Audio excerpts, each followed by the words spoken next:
I'm Jay Pitts, a real estate broker, agent, leader, and investor.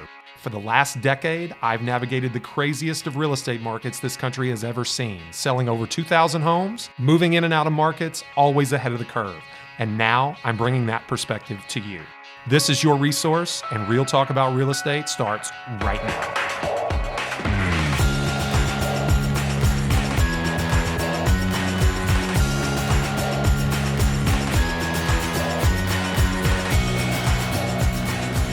And we're back, folks. Welcome to another episode of Resource, Real Talk About Louisville Real Estate. I am your host, Jay Pitts, broker owner at RE/MAX Premier Properties, leader of JT Pitts and Associates. Back after a 1-week hiatus. You know, the best of things can't happen reliably every week. We were on about Seth, what about a 20 episode streak without missing.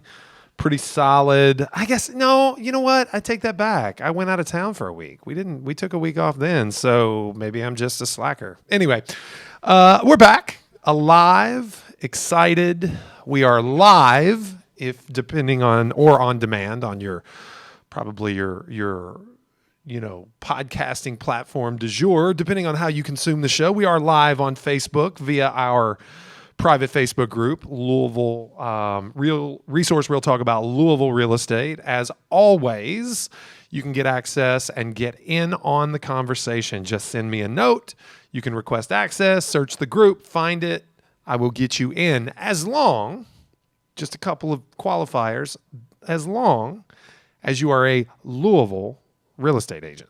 Only 2 qualifiers. Just got to be a Louisville real estate agent. I know a lot of people that really want to be a part of this exclusive group.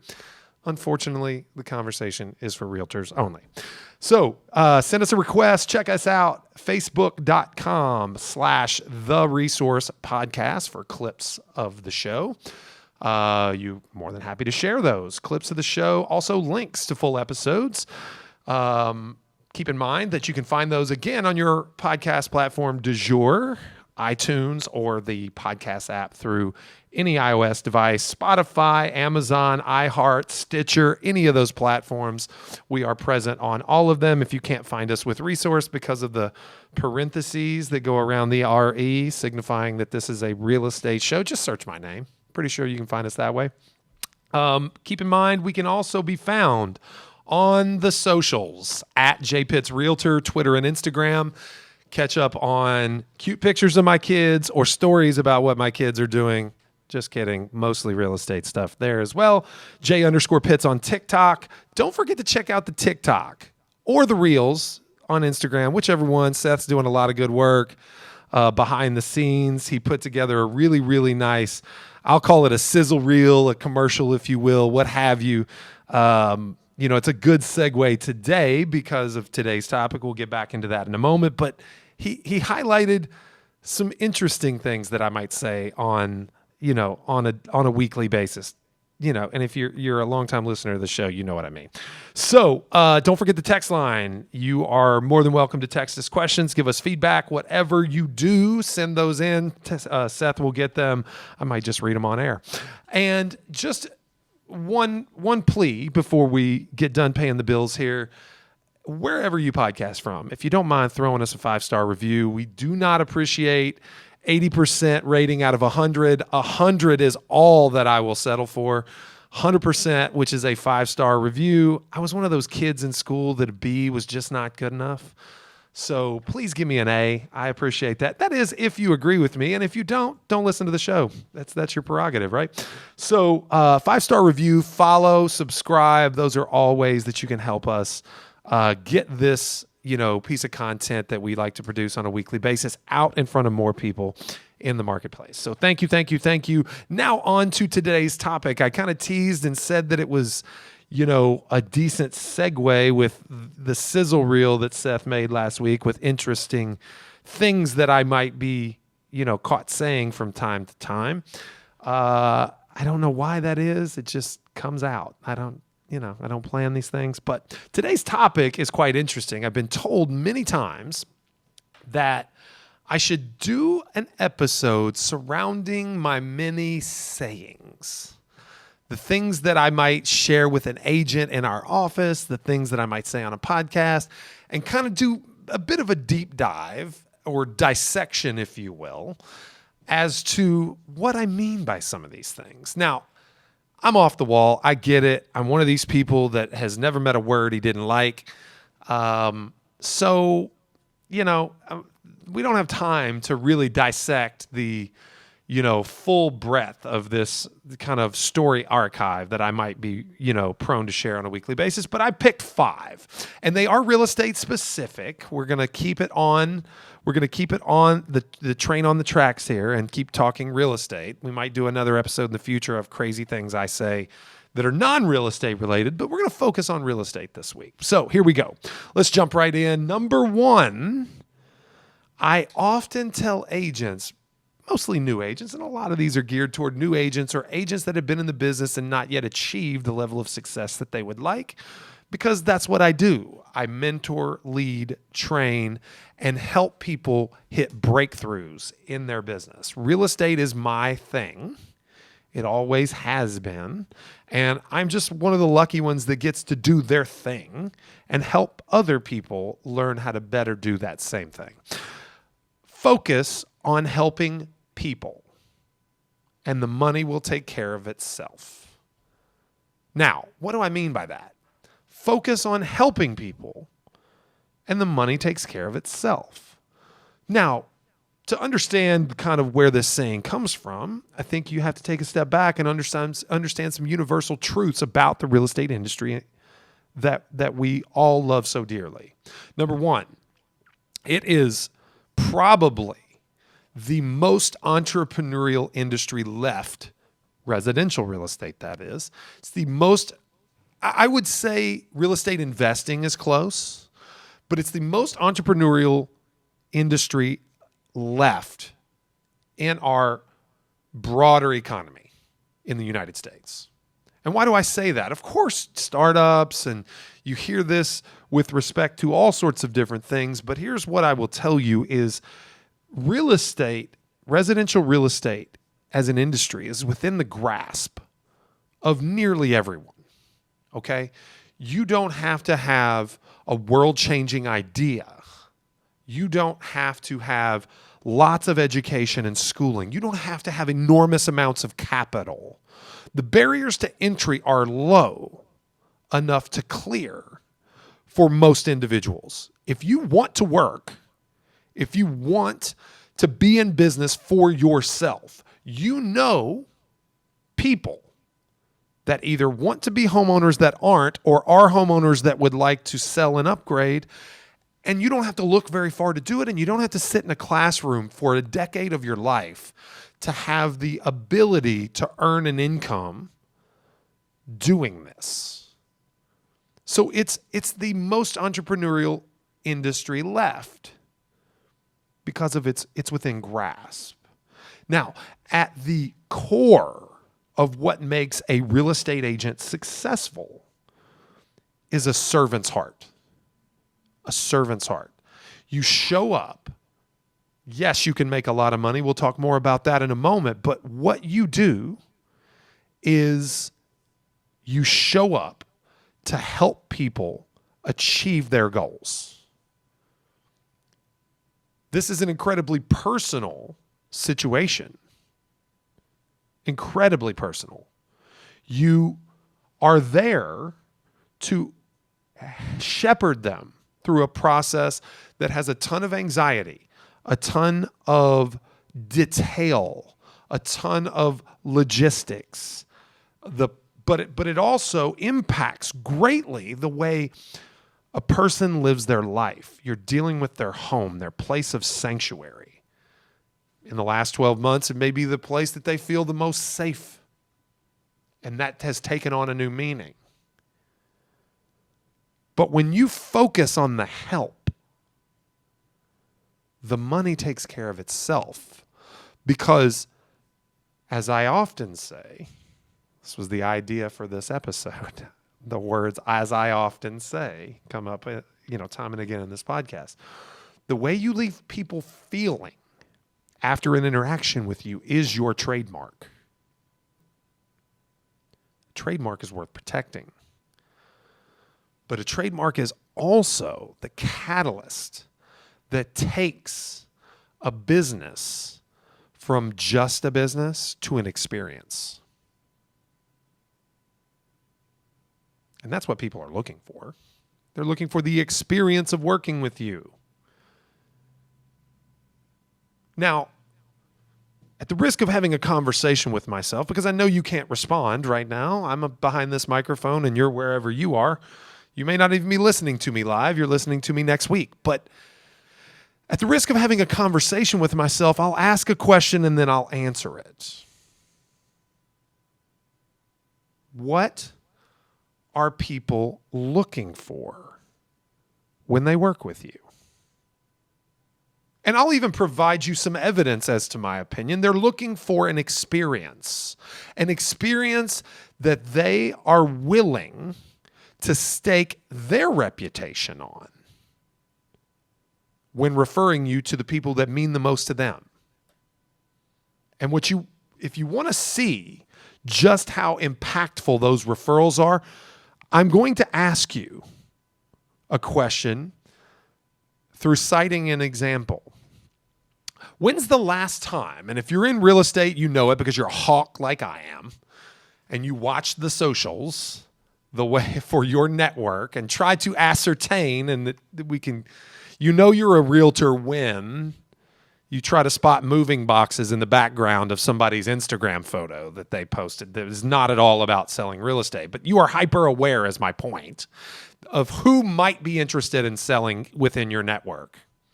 And if you've ever seen someone ask for a referral to a realtor in a Facebook thread, you know that thread is going to probably have 250 comments. And because you're attached to all other realtors on Facebook, because you're watching them to see what they do so that you can rip off what they do and try to do it better, then you'll witness the 85 names that get tagged in that thread with people passionately advocating on behalf of their agent. Why do they do that? They do it because the feeling you leave someone with after an interaction with you is your trademark. That's your trademark, and they want to provide, they want you to provide, they want to give you an opportunity to provide the experience you gave them to others that mean the most to them. That's why that if you focus on helping people, the money will take care of itself. They will back up truckloads of it and dump it in your lap, figuratively, of course. But they will bring you wealth that you did not anticipate being able to achieve through a career in real estate as an entrepreneur just by creating that experience. It travels fast. Focus on helping people, and the money takes care of itself. Now, I can't take credit for that one. As I often do, I quote my father. I've modified this. He gave me this idea early in my career. It was a piece of advice that stuck with me very closely. But I've modified it a little bit, so I do need to give Mr. Jeff Pitts credit on this one. Focus on helping people, and the money takes care of itself. Number 2, moving on. The lesson is more valuable than the commission. Now, what does that mean? It's hard. It's hard to think this way. But when you first start in your career, there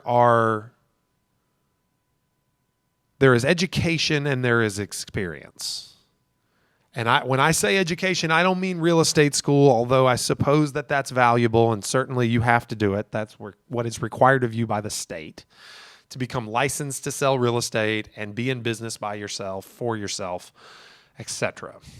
But that's not what real education in this business is. And when I say real education, I also don't mean sitting in a classroom, listening to a lecture or a PowerPoint droning on about, riparian rights or who owns, the air above the real estate you're selling, or how deep into the soil does a person's ownership, or what is the difference between a special and a general warranty deed. I'm not talking about any of that.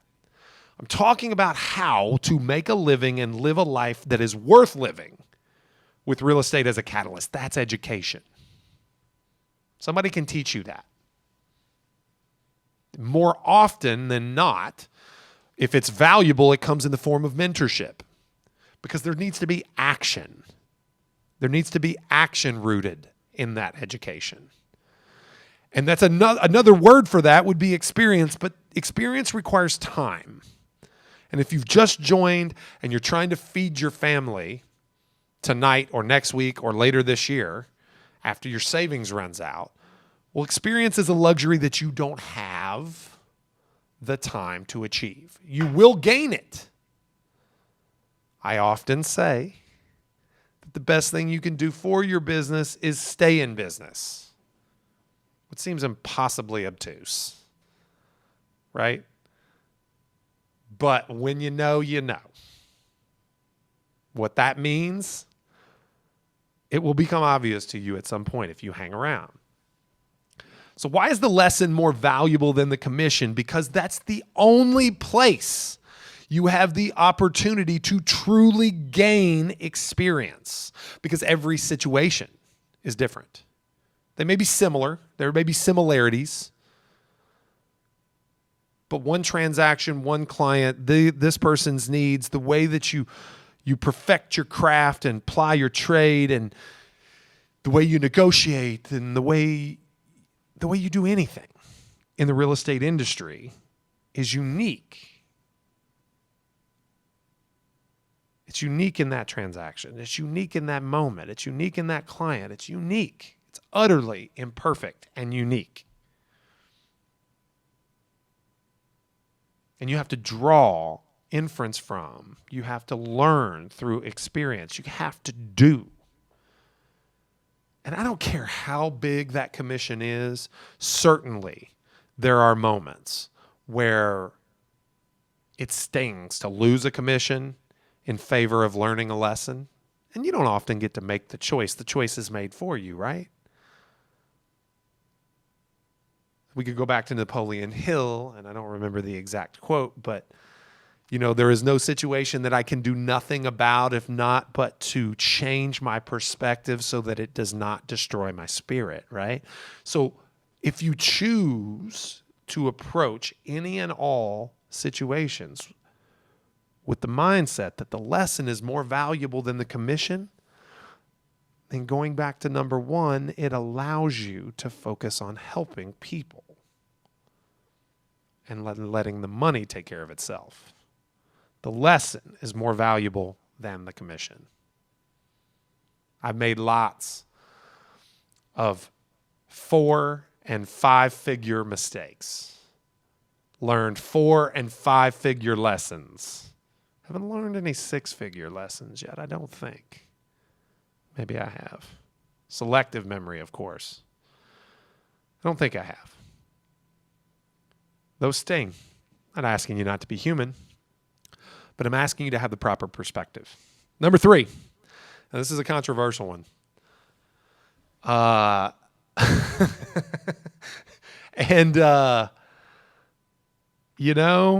This is not my personal opinion. I'll disclaim that in the front. It doesn't match my personal life.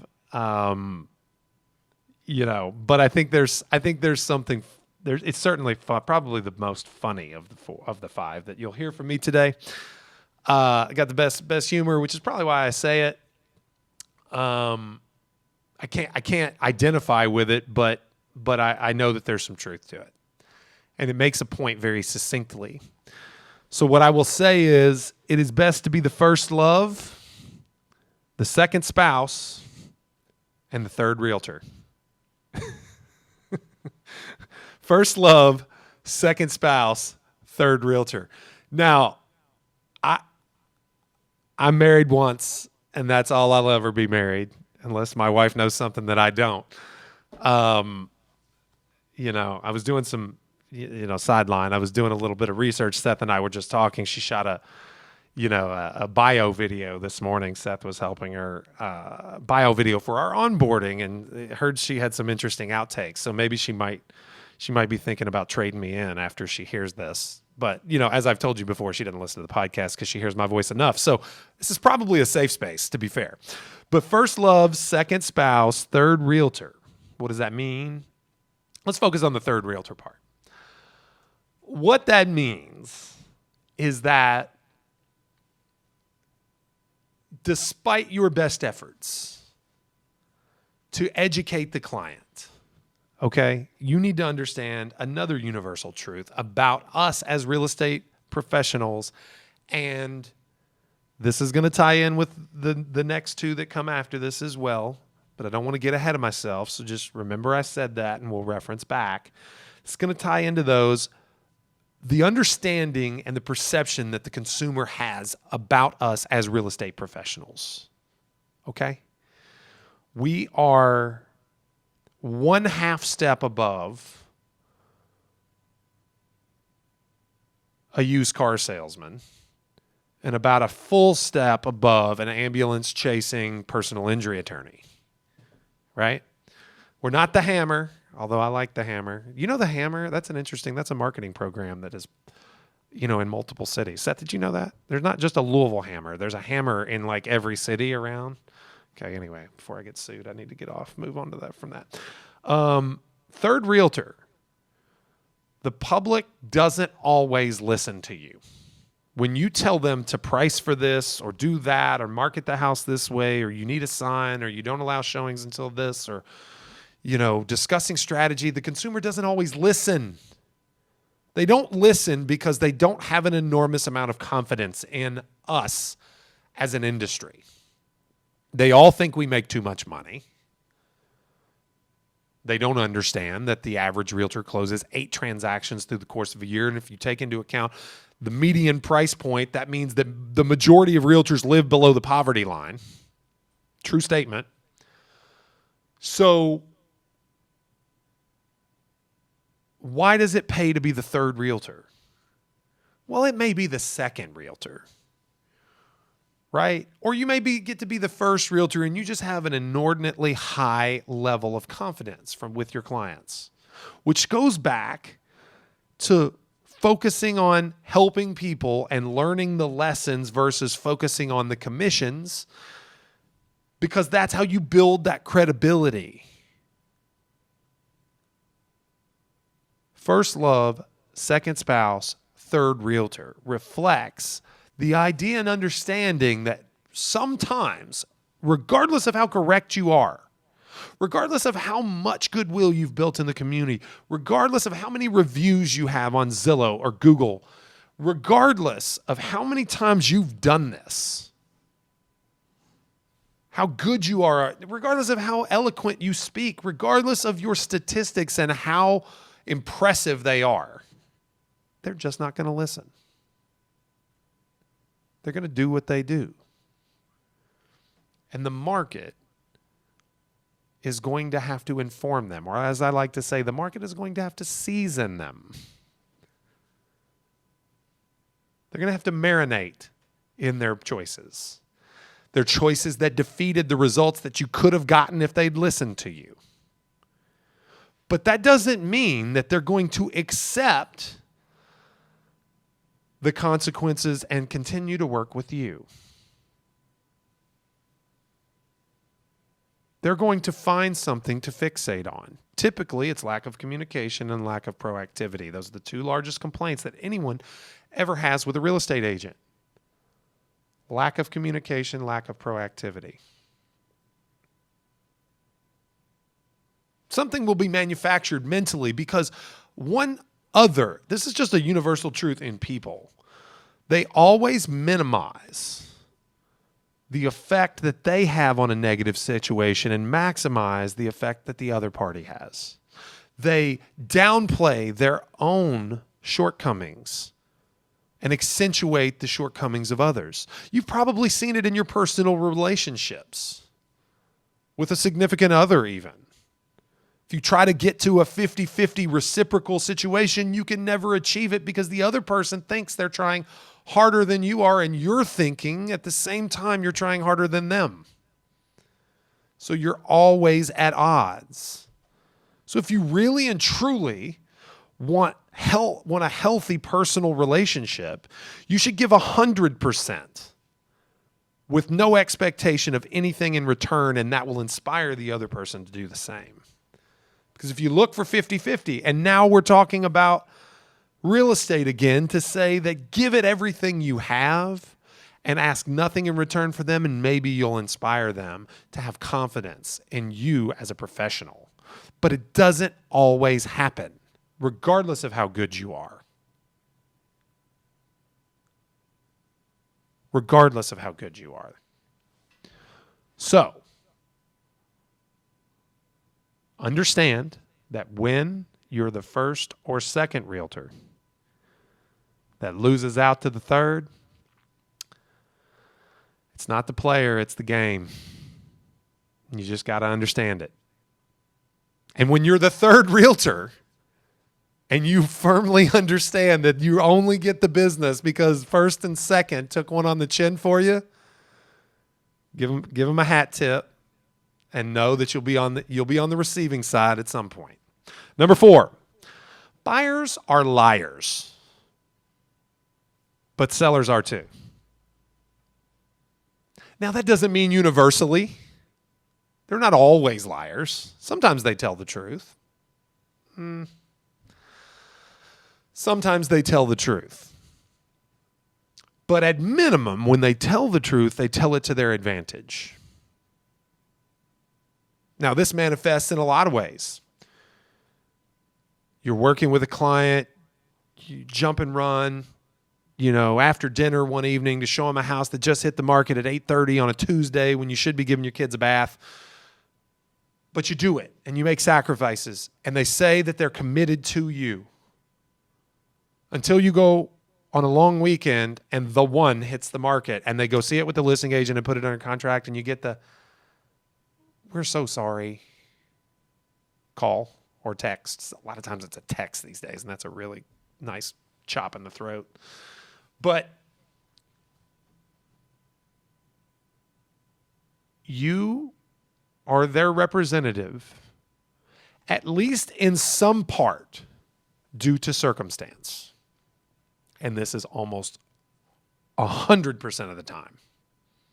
Now, I have clients that will wait for me, that will let a house go rather than buy one without me. I have that happen, but it is the substantial minority of my business. And all the good agents, the amazing agents that I've worked with throughout the years know that this is true. You are at least in some small part circumstantially involved. You are able to be replaced.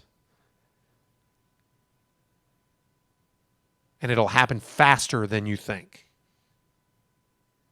You have to act accordingly. Regardless. Here's another great example.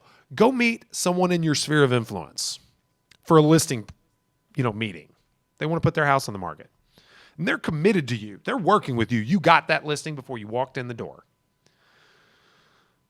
So you don't give them your typical presentation. You don't want to sell to your best friend or your aunt or your first cousin. You don't want to, it could even be a more intimate relationship than that. It could be your brother. It could be your sister, right? It could be your mother-in-law. You don't give them the presentation. You're not going to sell to them. You're going to cram them impressions on Zillow down their throat. You're not going to talk to them about Facebook ads and retargeting and, all these Jedi mind tricks that we do through neurolinguistic programming. You're not going to do any of that. You're going to say, how can I help? And you're going to keep it surface level, and you're going to keep it respectful, and you're going to do your job, but you're not going to sell to them. Wait 3 months in a hot seller's market when their property hasn't sold because you didn't combat the fact that they wanted to substantially overprice their property, and have them wondering what you are doing. You're working your face off behind the scenes to sell that house, but they don't know it, and they get sideways. Don't ever take any relationship for granted. Don't ever take any amount of rapport for granted. Understand that you are replaceable. If you're in Louisville, there are 5,200 more of you out there looking for business right now. And I just told you 5 minutes ago that the vast majority of realtors live below the poverty line. You could be replaced like that fast. Buyers are liars and sellers are too, but maybe not how you think. It's they don't tell you the truth about how crucial to the process you are or aren't. Number 5. Going to end this one on a positive note. Started off positive. I went light and dark. We went Jedi and then Sith, and we're coming back around, Seth. Number 5, they don't have a realtor until they have a realtor. Nice dovetail into the last point I made. I've told you that I have clients that won't go see a house without me. They'll just not buy it. If it's going to sell in 6 minutes and I can't get there, they say, oops, no big deal. We'll catch the next one. They don't have a realtor until they have a realtor. And I told you earlier that the industry perception of where we are and how important we are and how we're all overpaid, those are people that don't have a realtor, and that's the vast majority of people. And it goes back to the beginning. Focus on helping people. Money will take care of itself. The lesson's more valuable than the commission. Create an experience. Overcome the first love, second spouse, third realtor. Cut through buyers are liars, sellers are too, because they don't have a realtor until they have a realtor. You can't take my clients away from me. This could have been number 5 also. You can't take my clients away from me because if you do, they weren't mine to begin with. My people are committed to me. You can't send them an invite to your client party and have them show up. They're going to send you a text and say, I'm Jay's client. Why are you sending me this?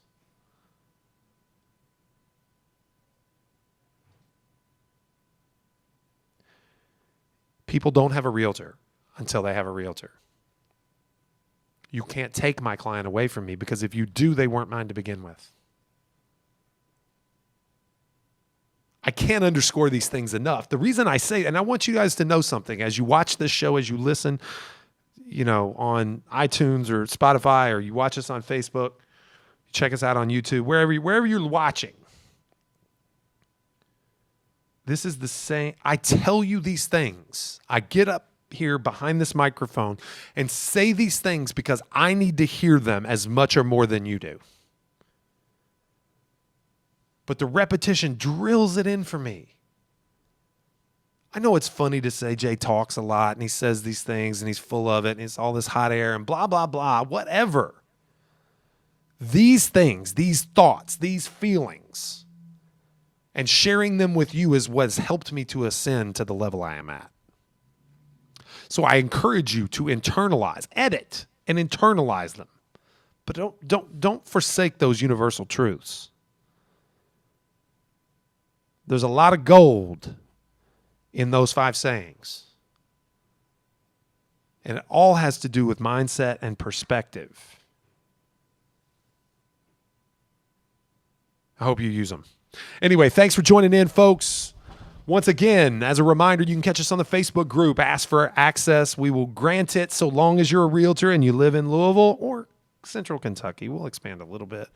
We don't mind folks outside Louisville Metro. We'd love to have you in on the conversation. We serve those markets too.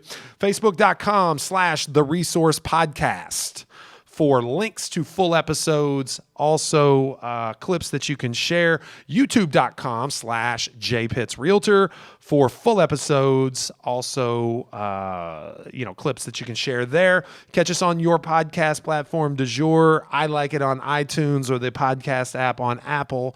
Spotify, Amazon, iHeart, Stitcher, all of those places you can find us. Make sure you mash that subscribe button and give us a 5-star review. We will thank you later. At J Pitts Realtor on Twitter and Instagram, J_Pitts on TikTok. Text line 502-705-5667. Give us your feedback. We'd love to hear from you. Also, don't forget about JTP University, our not so new piece of content, sister piece of content that we're putting out on a weekly basis. We're going to wrap the show here in a minute and record a brand new one that I'm really excited for you to have the opportunity to catch, here real soon. And as always, you can catch us here pretty much every Wednesday at right around noon. And catch us live, catch us on demand, whatever works for you. For Resource Real Talk about Louisville real estate, once again, I am your host, Jay Pitts. We'll see you soon.